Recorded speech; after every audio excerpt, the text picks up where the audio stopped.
नमस्कार मंडळी. आपण बाजारातून तोंडली तर घेऊन येतो, पण त्यापासून फक्त भात किंवा भाजी बनवतो.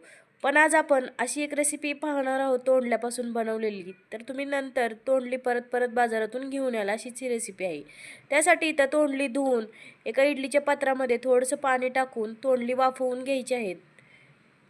पटकन होतात अशी वाफवून इडली पात्रात, म्हणून मी इडली पात्रात वाफवून घेतलेली आहे तोंडली. एक 10 मिनिटं लागतात. हे पहा अशी वाफवून घेतलेले आहेत. तोंडले आपले छान असे वाफवून झालेले आहेत. पाण्यामध्ये डायरेक्ट शिजवायचे नाही आहेत, असे वाफेवरतीच शिजवून घ्यायचे आहेत तोंडले. थोडेसे गार झाल्यानंतर तोंडले असं छोट्या एका किसणीने किसून घ्यायचे आहेत असे. एकदम पटकी झट होतात, त्याला अजिबात वेळ लागत नाही. 5 मिनिटात सर्व तोंडली असे किसून होतात. चला तर आता सर्व तोंडली अशीच किसून घेऊया. आता तोंडली किसून झालेली आहेत. त्यामध्ये अर्धी वाटी ज्वारीचं पीठ, अर्धी वाटी गव्हाचं पीठ, अर्धी वाटी बाजरीचं पीठ घ्यायचं आहे आणि 1 वाटी बेसन पीठ घ्यायचं आहे. थोडासा ओवा, अर्धा चमचा जिरी, अर्धा चमचा हळद घेतलेली आहे आणि 1 चमचा धना पावडर घेतलेली आहे. 1 ते 1.5 चमचा इथं लाल मिरची पावडर घेतलेली आहे चवीनुसार. लसणाची पेस्ट घेतलेली आहे. थोडंसं हिंग घ्यायचं आहे. 2 मोठे चिरलेले बारीक कांदे घ्यायचे आहेत. थोडीशी हिरवी मिरची आणि कोथिंबीर घेतलेलं आहे. चवीनुसार मीठ घ्यायचं आहे. आता हे सर्व मिश्रण हातांनी आधी एकजीव करायचं आहे.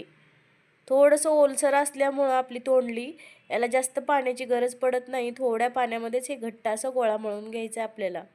हे पहा असा थोडंसं तेल टाकून हा गोळा आपल्याला तयार करायचा आहे. आता अजिबात पाण्याची गरज जास्त लागत नाही याला. आपला गोळा तयार झालेला आहे. आता त्यातला थोडासा गोळा घेऊन असा लांबट करून याचे मुटके तयार करायचे असे. आणि परत इडली पात्रामध्ये पाणी टाकून आपल्याला जितके भांडे हवेत त्या भांड्यामध्ये असे मुटके करून ठेवून परत आपल्याला इथं झाकण ठेवून एक 15 मिनटं वाफ काढून घ्यायचे आहेत. कारण यामध्ये आपण पिठं मिक्स केलेत सगळे. 15 मिनटं झालेले आहेत आणि छान असे आपले मुटके शिजलेले आहेत, पाहू शकता. अजिबात चिकट वगैरे होत नाहीत. आता सर्व तेलामध्ये तळून छान असं कडकडीत तेलामध्ये सोडून द्यायचं आहे, म्हणजे कुरकुरीत होतात हे सर्व मुटके आपले.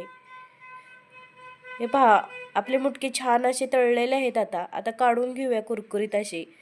तुम्हाला जर तोंडल्याच्या अशाच वेगवेगळ्या रेसिपी हव्या असतील तर मला चॅनलला नक्की सबस्क्राईब करा. रेसिपी आवडल्यास लाईक करायला विसरू नका आणि कमेंट बी करायला विसरू नका की तुम्हाला रेसिपी आवडली का. व्हिडिओ पाहिल्याबद्दल खूप खूप धन्यवाद.